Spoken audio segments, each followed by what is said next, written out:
Welcome to a bit of a how to build the ultimate handheld rig.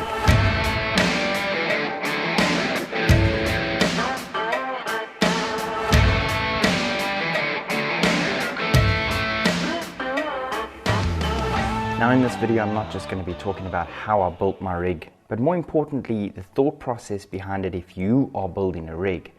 And if you are building a rig, what to look out for, what you should do, what you shouldn't do, and how each filmmaker adapts their rig to the way that they film. Now the same pretty much applies to any camera or rig. I'm going to be using a GH5. Whether you're using a Sony, a Nikon, it really doesn't matter. Now I do own the GH5 and the GH5S, so I've made my GH5 part of my handheld rig, and my GH5S is actually part of my gimbal rig. And I'm going to be showing you guys a video soon on how I built the ultimate gimbal rig. Now everything that I speak about will be listed in the description below if you want to pick up a specific part. So starting off, the camera cage. Now the camera cage is specific to every single body, and I do have the GH5 camera cage. Now I have dropped a video on this camera cage, as this is the latest GH5 camera cage coming out from Small Rig. So I'll link that up in the card as well as in the description below if you want to watch it later on. Now one of the key features to look out for a camera cage is the thought process behind your rig that you're going to build. So every time you think of a new part, you relate that back to, can it mount on your camera cage, and is that the right camera cage for you? Number two, the side handle. Now the side handle is quite a crucial piece to any rig. Now I have used a side handle for the left hand side, and this is a Ori locating pin style mount. What is pretty cool is it does come with an Allen key at the bottom, and you can just use that to squeeze it a little bit tighter when you mount it. So if you do really need to take it off, you can.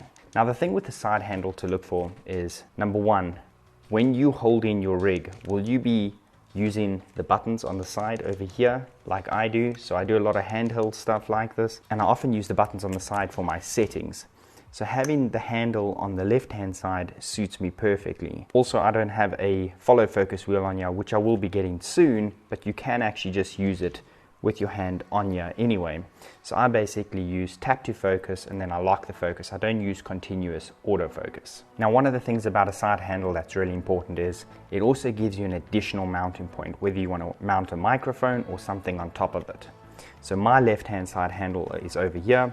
Handles do help for stabilized footage, as it does widen the entire rig. Number three, your top handle. Now my top handle has this mounted at the back for one of my battery options, which I will get to in a bit. The reason that a top handle is so crucial is because it serves a number of possible solutions for your rig. Number one is a monitor. Number two, are you going to be filming low-down shots? And number three, are you going to actually be using it to mount anything? Now to mount this handle on my GH5, as it is a NATO rail, I actually ordered a Small Rig NATO rail, but this is one of their new NATO rails, as it's got a very low profile, as a lot of them you'll see are very, very large. Now the thicker it is, it adds height to your rig, and you want to try and keep your rig as compact as possible. And you'll see throughout this whole thing, I don't use 15mm rods, as I like to keep the rig really small, and I can just put it like this away in my bag, and you're going to see how easy it is to break it down. Now you do get a ton of different top handles. This one from Small Rig comes with a USB-C to remote cable to actually just one tap, focus and record on your GH5.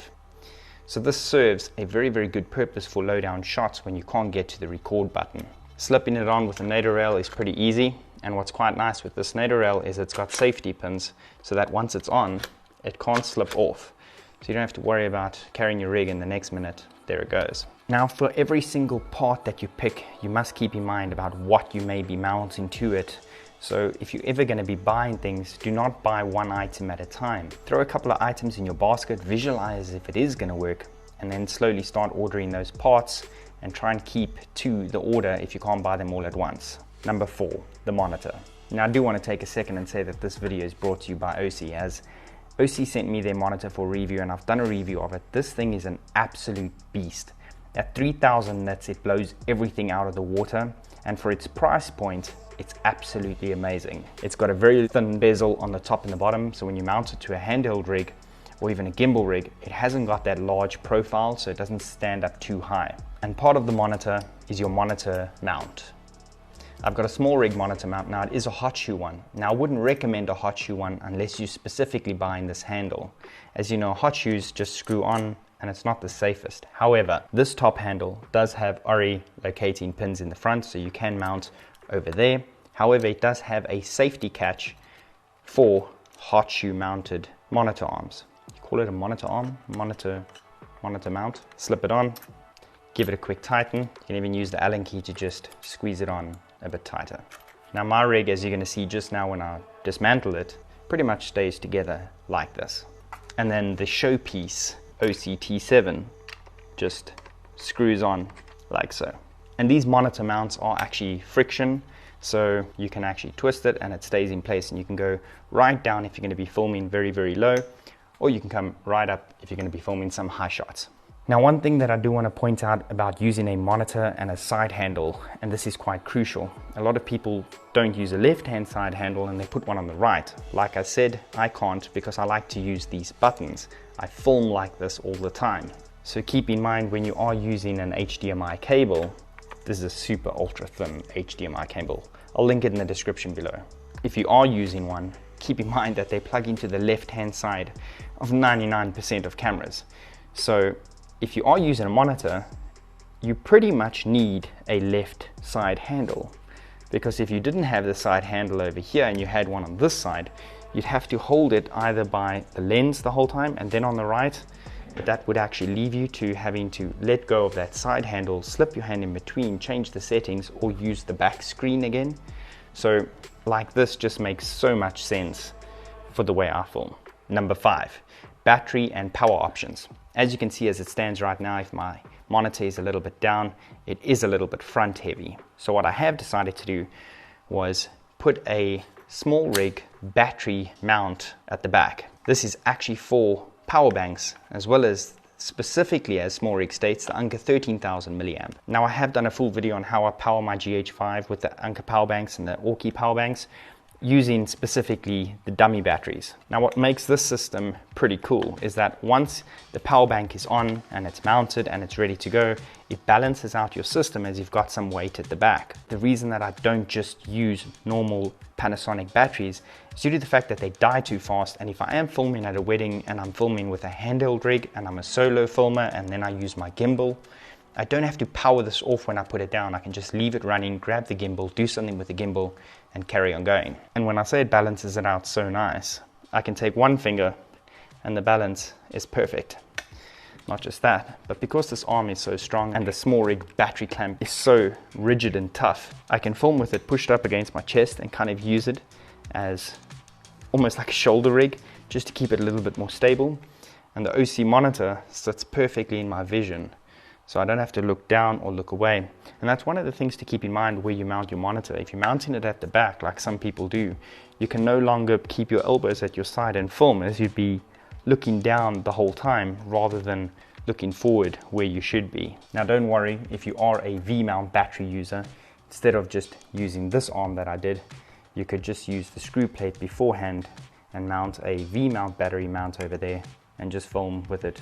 Exact same concept. Number 6, the matte box. Now this is probably the most exciting part, as everyone that doesn't have a matte box wants a matte box because they do look so cool. And in actual fact, since I've had a matte box and I do understand that they do look pretty cool and a lot of people say they've got no use, such a lie. These things are amazing. This is the Tilta Matte Box Mini. If you want me to do a review on one of these, let me know below and I'll do a review.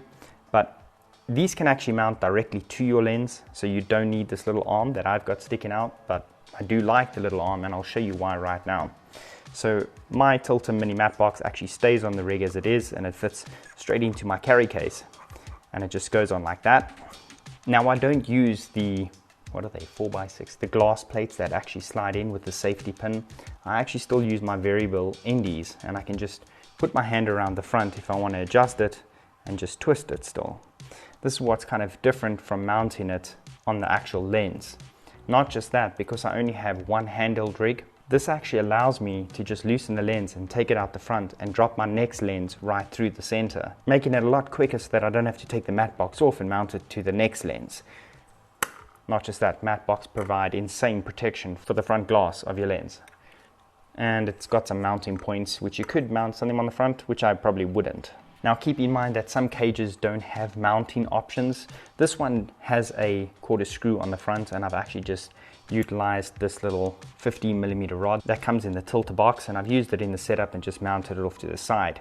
Now you can actually mount the tilter mini follow focus to this as well, if you wanted to. So yeah, you can build onto the rig. And that's one thing to keep in mind, is when you are adding to a rig, just picture how you could build on and what would suit you. Now if you're wondering at this point, man, this thing's gonna weigh a ton, let me just finish this quickly and I'll tell you exactly how much it weighs. Number 7, audio. Now audio on this allows me to mount a shotgun mic on this side, pretty much wherever you want to, even on the front of the mat box like some people do. However, I do love the Hollyland Lark 150. Now I'll be doing a review of the Hollyland Lark 150 soon. These things are insanely tiny and really cool for a rig like this. So whether you're going to be using something like the Sennheisers or the Lensgo 328C, I'll drop a card over here as well for you to check out. You can mount it anywhere you want to. The Hollyland Lark 150 is the smallest system that you can currently buy in the world.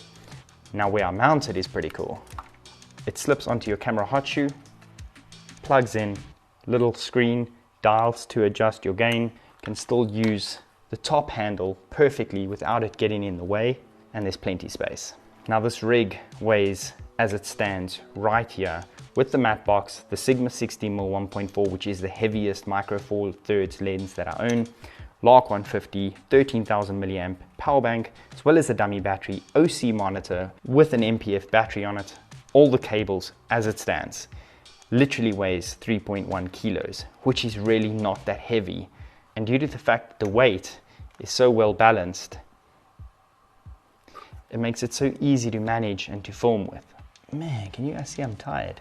It's like 12 in the morning. Zach's gone to bed. Things have been quite crazy. As you can see from every single part that I've used and I've bought, it's based on how I want to film and how I see myself filming.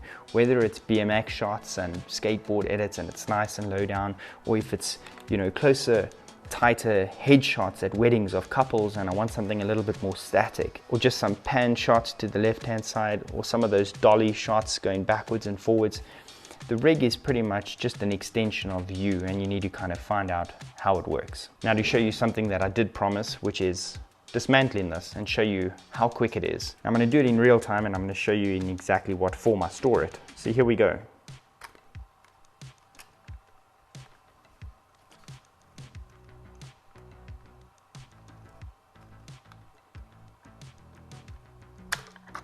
Audio out. Remove the dummy battery.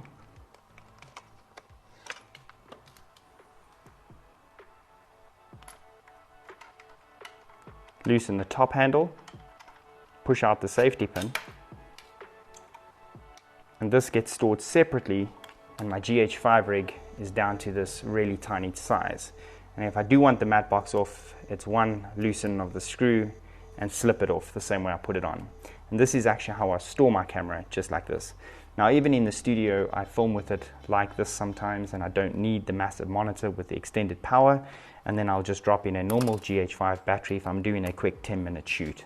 So that's it. Hope you guys enjoyed the video. Please smash the like button, hit the subscribe button. We're hoping to hit 50K by the end of the year. I think we're on 23 at the moment, so thanks for the support, really appreciate it. Man, I love the mat box. Thanks for watching, wherever you are in the world. Have a good day, good evening, good night. Goodbye.